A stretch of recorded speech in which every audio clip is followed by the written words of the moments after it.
ఇప్పుడు ఒక పెద్ద ఇష్యూ వైరల్ అవుతోంది సార్. దాదాపుగా 150,00,00,000కి సంబంధించిన ఇష్యూ. Adani case issue. అది ముడుపులు అందాయి అని చెప్పి, అమెరికాలో కేస్ అయిందని చెప్పి, ఇక నాకేం సంబంధం లేదని చెప్పి మాట్లాడుతూ ఉన్నారు. కానీ జగన్ చెప్పుకోవడం ఏంటంటే, నన్ను మెచ్చుకోండి, నాకు శాల్వాలు కప్పండి. నేను ఇంత తక్కువకి సోలార్ ఎనర్జీని తీసుకొచ్చాను. వేరే రాష్ట్రాలతో పోలిస్తే మన రాష్ట్రానికి తక్కువ ₹2.40 ఎంతో దానికే నేను బిడ్ పాడుకున్నాను. కాబట్టి నన్ను ఈ పని చేసినందుకు జనాలందరూ కూడా యాక్సెప్ట్ చేయాలి. అది పోయి మీరందరూ నేనేదో ముడుపులు తీసుకున్నానని అదొక గుడ్ విల్ కింద ప్రభుత్వానికి ఇస్తుంది తప్ప అది లంచం కాదు అనే ఒక పేరు కూడా పెడుతున్నారు. దీన్ని ఎలా చూడొచ్చంటారు?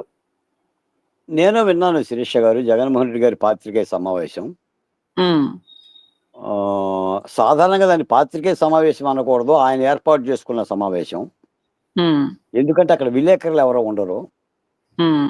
ఆయనకు అనుబంధంగా ఉండే 175 కోట్లుగా సార్, 1750 కోట్లు అది ఇష్యూ. ఇద్దరు ముగ్గురు. నేనే ఆ మాట అందాం అనుకున్నాను నేను. సార్ నలుగురితో పెట్టుకున్న ఏర్పాటు. వెరసి ఏమైందంటే ఇప్పుడు ఈ అదానీ కేసులో జగన్మోహన్ రెడ్డి గారికి అందిన ముడుపుల యొక్క సంఖ్య 1750 కోట్లు. 50 కోట్లు, అవును సార్. ఈ 1750 కోట్లు జగన్మోహన్ రెడ్డి గారికి ముడుపులంది నేను ఎవరు చెప్పారు మేడం? చంద్రబాబు నాయుడు చెప్పిండా?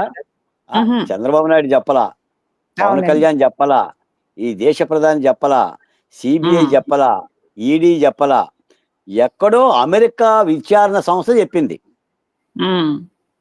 అమెరికా విచారణ సంస్థ ఆదానికి సంబంధించిన ఈ యొక్క సౌర విద్యుత్ సంబంధించిన ఇన్వెస్టర్లని వాళ్ళు డబ్బులు సేకరిస్తుంటే ఆయా దేశాల్లో అక్కడ కేసు అయిపోయి విచారణ చేసి 2021లో అదానీ గారు ఆంధ్రప్రదేశ్ ముఖ్యమంత్రిని కలిశాడు.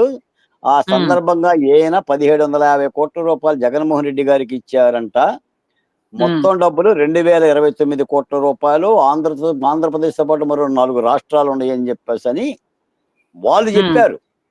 అవునండి. వాళ్ళు చెప్తే జగన్మోహన్ రెడ్డి గారు ఏమంటారంటే, అదానీ గారు చెప్పారా ఎవరికన్నా నేను డబ్బులు తీసుకున్నాను అని అడుగుతున్నాడు.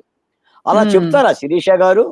ఇప్పుడు మీరు నాకు డబ్బులు ఇచ్చారు మేడం, నేను డబ్బులు తీసుకున్నాను, నేను లంచం తీసుకున్నాను మీ దగ్గర, మీకు ఇష్టమైపోయి మీరు లంచం ఇచ్చారు, వెళ్ళి చెప్తారా మీరు నేను బాలకోటయ్య గారికి లంచం ఇచ్చాను అని? చెప్పరు కదా.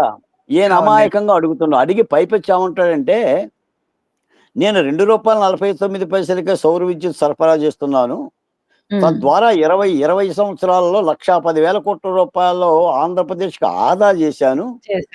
నేను ఇంత ఆదా చేస్తే నాకు ఒక శాలువా కప్పటం లేదు, నాకు ఒక దండ వేయటం లేదు, ఒక బొట్టు పెట్టడం లేదు, ఒక తిలకం చుట్టడం లేదు, నాకేం సన్మానాలు చేయటం లేదు అని అంటారు. నేను అడుగుతాను శిరీష గారు, అదానీ గారికి ఆంధ్రప్రదేశ్ మీద ప్రత్యేకమైన ప్రేమ ఆదాయం చేర్చడానికి?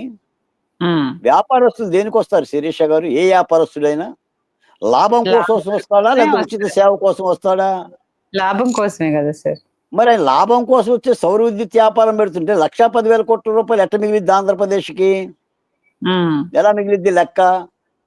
ఏనేం లెక్క చెప్తున్నాడంటే, గతంలో ఇదే ఒప్పందాలని ₹4కి ₹5కి చంద్రబాబు నాయుడు గారు చేసుకున్నాడు, నేను ₹4-5 చేసుకోలేదు, ₹2.49 చేసుకున్నాను, కాబట్టి నేను ఆదాయం చూపిస్తున్నానని చెప్పేసి నేను లెక్క చెప్తున్నాడు ఆయన. మరి ఈ లెక్క ఇప్పుడు ఎందుకు చెప్తున్నాడు? మన ఎన్నికల్లో చెప్పొచ్చు కదా సిద్ధం సభల్లో, నేను సౌర విద్యుత్ ఒడంబడిక చేసుకున్నాను ఆదానీతో, 1,10,000 కోట్ల రూపాయలు రాబో కాలంలో మీకు వస్తాయని చెప్పాలి కదా. మరి అప్పుడు చెప్పలేదు. ఇప్పుడు ఏంటంటే ఆయన గాలి పోయింది కాబట్టి, పరువు పోయింది కాబట్టి, అసలు దేశ దేశం రాష్ట్రం కూడా రెండు కూడా అమెరికాలో తాకట్టు పెట్టే పరిస్థితి వచ్చింది కాబట్టి ఇప్పుడు ఎవరు సమాధానం చెప్పలేక వచ్చి దానికి ఒక సంజాయిషి ఇస్తున్నాడు. ఒకటి మాత్రం నిజం, దేశాలకు వెళ్ళిపోతుంది సార్ ఈ అవినీతి అనేది. ఒకటి మాత్రం నిజం మేడం, పులి వేటాడదు అంటే మీరు నమ్ముతారా మేడం? నమ్మం సార్. వేట దాని లక్షణం. ఆవు మాంసం తింటుందన్నా కూడా మీరు నమ్మరు కదా. అవునండి. జగన్మోహన్ రెడ్డి గారు అవినీతి చెయ్యలేదు అంటే నమ్ముతారా మేడం? కాదు సార్, నిన్న ప్రెస్ మీట్ పెట్టారు. నా అంత అత్యంత నిజాయితీ పరుడు, మనం నిజాయితీగా ఉండటం వల్ల, మనం అబద్ధాలు ఆడకపోవటం వల్లే మనం ఓడిపోయాము. నాకంటే నిజాయితీ పరుడు ఎవరూ లేరు అని చెప్పారు సార్. అలాగే నేను ఇప్పుడు బిర్యానీ పెడదాం అనుకున్నాను జనాలకి. ఉమ్. ఇప్పుడు పలావ్ పెట్టాను. నెక్స్ట్ బిర్యానీ పెడదాం అనుకున్నాను. కానీ చంద్రబాబు నాయుడు గారే బిర్యానీ పెడతారేమన్న ఉద్దేశంతో జనం ఆయన కోట్లేశారు. అది లేదు, ఇది లేదు అని కూడా మాట్లాడుతున్నారు. కాదు శిరీష గారు, సార్ వెనకటికి ఒకడు వాడే తుమ్మి వాడే దీవించుకున్నంట. సార్ ఇప్పుడు జగన్మోహన్ రెడ్డి గారు తుమ్మేసి ఆయన దీవించుకుంటే ఎట్లా శిరీష గారు? మీరు అభినందించాలి, నేను అభినందించాలి. ఎవరి పేపర్ వాళ్ళే దిద్దుకొని మార్కులు వేసుకోవాలి ఇప్పుడు సార్. ఇప్పుడు ఆయన మాట్లాడుతున్నప్పుడు ఆ సభలో ఉన్న మహిళలందరూ ఎట్లున్నారో తెలుసా? మీరు గమనించారో లేరో, నవ్వుతున్నారు వాళ్ళు. సార్ నేను చాలా మంచివాడిని అండి, నేను ఫోర్స్ చేస్తున్నాను, మీరందరూ సిద్ధంగా ఉండండి, మళ్ళీ మనం అధికారంలో. ప్రసంగాన్ని ఉం. అందుకని సార్ ఏముందిలే శిరీష గారు, ఇప్పుడు మీ దగ్గర 4 డబ్బులుండి నా దగ్గర 4 డబ్బులుంటే మనం కూడా 4 మాటలు చెప్తాం. సార్ జగన్మోహన్ రెడ్డి గారి దగ్గర పిచ్చి పిచ్చిగా డబ్బులు ఉన్నాయి, ఓపిక ఉంది. సార్ అది అది యలహంక ప్యాలెస్ కి పోతే బో పెట్టడానికి భారతిరెడ్డి ఉంది. తాడేపల్లి వస్తే మరి తాడేపల్లి కూడా ఎవరు ఉన్నారు బో పెట్టేవాళ్ళు. Please do subscribe to Telugu Rajyam channel. Please do subscribe to Telugu Rajyam channel. Please do subscribe to Telugu రాజ్యం ఛానల్. హాయ్ అండి, నేను మీ ఆర్పీని, నెల్లూరు పెద్దారెడ్డి చేపల పులుసు ఓనర్ని. మీరు తెలుగు రాజ్యం అనే ఈ యూట్యూబ్ ఛానల్ సబ్స్క్రైబ్ చేసుకుంటే మంచి మంచి వీడియోలతో వస్తారు. Thank you so much.